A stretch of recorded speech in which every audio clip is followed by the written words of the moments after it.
सुन्नु त नानीहरुको एक्जाम पनि सक्यो हैन।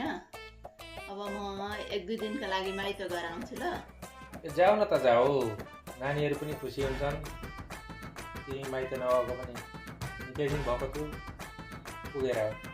मैले माइत जाने कुरा के गरिरथे, तपाईको त खुसीको सीमा रहँदैन नि।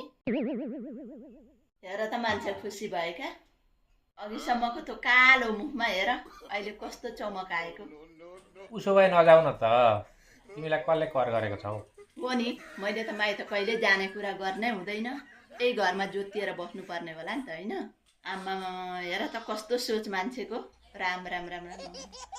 तिमीलाई जे मन लाग्छ त्यो गर। अब मलाई यसो गरौँ उसो गरौँ भनेर केही नसोध्नु है, तिमी आफै गर।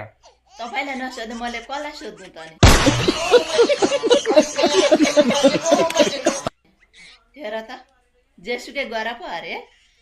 आमा हेर त कस्ता रहेछन्, बुझेर पनि बुझि नसक्नु। खाली कसरी हुन्छ, झगडा मात्रै गर्ने सुर छ नि तिम्रो।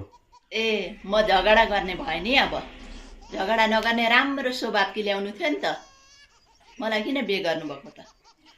यो समय यहाँ बसेर बाज्नुभन्दा त बरु लाग्यो म।